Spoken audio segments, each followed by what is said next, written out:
فول السحور لازم ما يكونش زي اي فول، لازم تنقيه على الفرازه. بصوا يا جماعه، ما تكونش فيه اي نقط.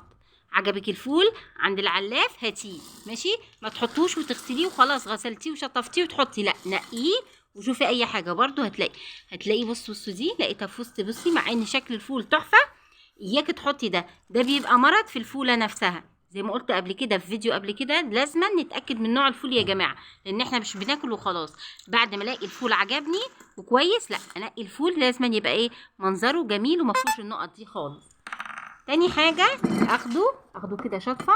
انا بقى احسن حاجه دمسي نص بنص، ما تعمليش كيلو بكيلو، صدقيني هيديكي نتيجه احسن. ماشي، انا دلوقتي ايه، هغسله. ماشي، اغسله واحط كمان، وانا بغسله حط معاه يعني تمن كيلو في المدشوش. حطيت نص، احط تمن كيلو مدشوش من تمن الربع حسب ما انت عايزه. الفول المدشوش جميل، ولا بحط عدس ولا بحط اي حاجه، انا عايزه طعم الفول المدمس. اغسله كده على الحوض وخلاص. ماشي كده، اجيب له حله كده على قده. هي المفروض دي انا انقلها في حله تانية. احط بقى، غسلته انا مش هنقعه ليه؟ عشان ما يفسدش القشره.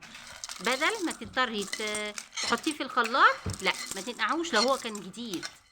القديم بيبان عليه يا جماعه، بيبقى لونه مش زاهي كده. فانا جايباه، انا عارفه ان ده مش متخزن عند الراجل، فمش هنقعه. انا كده خلاص حطيت كميه الفول.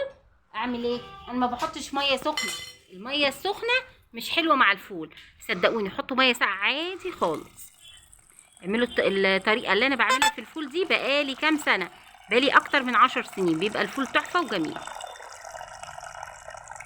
لو عمل معاكي رغاوي كده عادي، ده عشان الفول الميه بصبها من بعيد.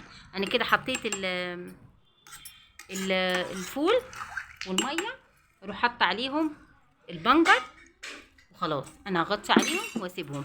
على العين التانية احط براد، كل ما ينقص الفول هروح ايه، مزوده ميه. كل ما ينقص الفول ازود ميه، لازما ازود ميه سخنه، لازما ازود ميه. مش هحطه في ميه سخنه من الاول، لا، هزود له ميه سخنه. طيب دلوقتي انت هتغليه، هتسيبيه تغلي، هيغلى، بس تخليه يغلي مع بعض 5 دقايق وتوطي عليه وتسيبيه على العين الصغير. ماشي يا جماعه، مش فاصله خالص من قشرتها، وجميله وتحفه جدا. ماشي، انا هغرفه معاكم وتشوفوا شكله ايه عامل ازاي. بصوا بقى، الفوله ولا دقيق ولا نشا ولا اي حاجه. بصوا، عشان كترت الفول المدشوش، لو عندك اطفال كتريه. بصوا ولا فاصله من القشره ولا اي حاجه. البرتقاني ده بنجر يا جماعه، بعد ما لو حطيتي كميه كبيره هتلاقي حتت برتقاني كده، بدل ما تحطي اللون الغذائي. طبعا اي حاجه الوان صناعيه دي ما بنحطهاش. عندك بنجر، عندك خير ربنا، ليه تحطي الوان صناعيه؟ بصوا، من غير مهري ولا حاجه. يعني انت لو حطيتي بس شوكه، ضربتيه بالشوكه، يبقى خلاص. ماشي. البليله بقى هقولك على سر، ما ياخدش معاكي وقت البليله، لانها بتاخد وقت معانا. هتاخدي كميه البليله اللي انت عايزاها. مثلا هاخد نص كيلو برضو، هعمل نص بنص. وبعدين اغسلها كويس جدا. ماشي، وبعدين هنقعها كام ساعه. دي بقى تتنقع، ليه بتتنقع؟ لان احنا عايزينها اساسا مفشره وحلوه وعامله زي كانها فيها نشا. من غير ما تحطي نشا هتلاقيها مفشره وجميله. اروح انقعها سبع لا، من 6 ل7 ساعات. وترجعي بقى ايه، هتروحي، بس اهم حاجه تغسليها كويس.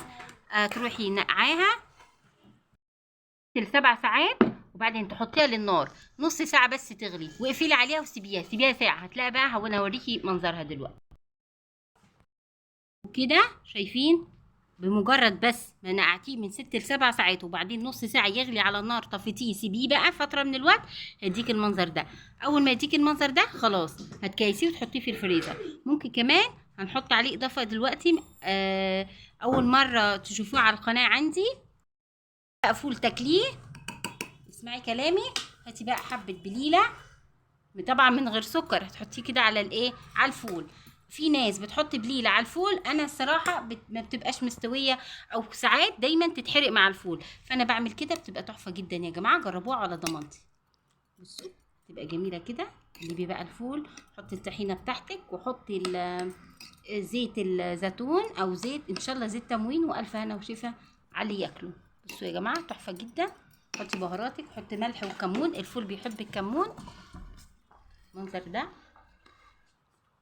حطي بقى الزيت كده وشويه البهارات. شوفوا احلى فول تاكليه على ضمانتي. احلى فول والف هنا وشفا للياه. وبكده بقى فرزي بقى البليله بتاعتك والفول للسحور. جميل جدا يا جماعه، واحلى 100 مره من بره. تحفه وصحي وعلى ايدك تنقيتك وكل حاجه. ماشي. عايزه تحطي زي ما انا بعمل، بحط الفول المدمس وعليه شويه بليله. هاتي اكياس صغيره من عند بتاع الاكياس، تحطي جنب كل كيس فول حطي جنبه كيس بليله صغير. ماشي. بيتحط كده بيديله طعم في حته تانية، بيبقى تحفه جدا وغني في منتهى الجمال. ماشي. يا ريت يا جماعه اللي عجبه الفيديو يا ريت لايك واشتراك في القناه دعما ليا، والسلام عليكم ورحمه الله وبركاته.